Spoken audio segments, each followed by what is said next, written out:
Judges, you may be surprised to know that the Bill of Rights, the first 10 amendments to the U.S. Constitution, including the right to bear arms and the right of free speech, was opposed by many of the American founding fathers. Now, the Bill of Rights wasn't opposed because the founding fathers didn't believe that Americans possessed those rights. American founders opposed this Bill of Rights because they believed that a Bill of Rights saying that Americans had these rights was not necessary.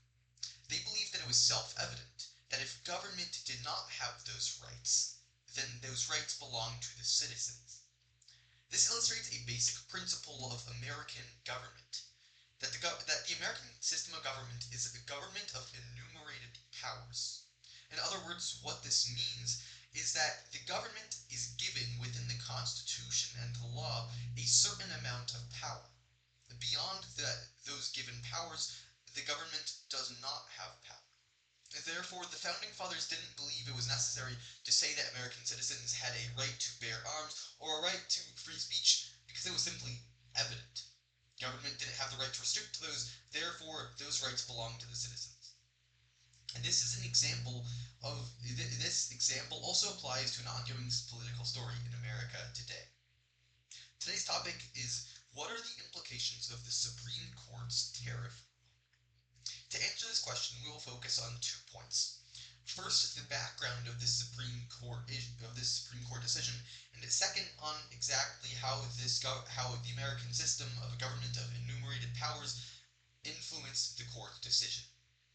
To begin, let's establish some background of what's going on here. Well, as many of us know from the news, Donald Trump has a new favorite word, or an old favorite word. It's been his favorite for quite a while now. Tariffs. A beautiful word, to him at least. And Donald Trump has applied these tariffs to many countries all around the world in the past year as president.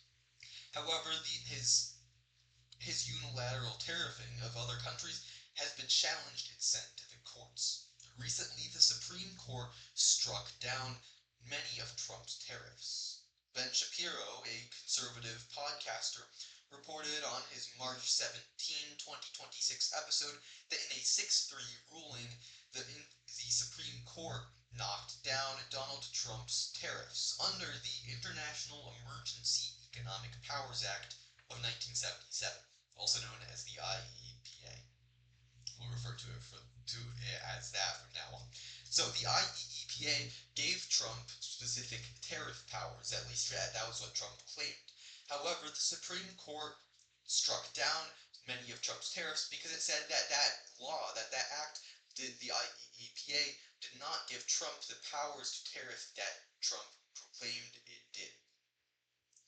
Interestingly, as Ben Shapiro noted in his podcast episode, the court currently has 6 conservative judges on it and 3 more liberal judges. And so to have a ruling against Trump of 6-3, that means that 3 conservative judges crossed the aisle to join with the liberal judges in a decision against Trump. Interestingly, this is a bipartisan decision. Judges from either side of the philosophical aisle agree that this law does not allow the tariffs. And now Donald Trump has started to find ways around these tariffs. But before we move on to that, let's first look at our second point. How the Supreme Court's decision was affected by the fact that America is a government of enumerated powers. The Supreme Court, when making this decision, referenced the Major Questions Doctrine. The Major Questions Doctrine is a doctrine that says if the executive branch, so if the president is not given specific authority to do something, he does not have authority to do it. This is exactly like what we discussed in our introduction about how the Bill of Rights was not necessary because it was understood that American citizens possessed those rights, not the government. Similarly, we see that in this situation, the Constitution, Article 1, Section 8, gives Congress powers over imports and duties. In other words, goods coming in and out of the United States. When Trump imposes tariffs, he is claiming those powers to himself. Congress has given Trump some power to use those tariffs, but not unlimited power, as Trump has been doing. So the major questions doctrine says that unless Congress explicitly gives the president full power to tariff other countries, then Trump or any other president does not have that power. So, as we can see, the Constitution and the Supreme Court's interpretation of it show that Donald Trump does not have full authority to tariff other countries.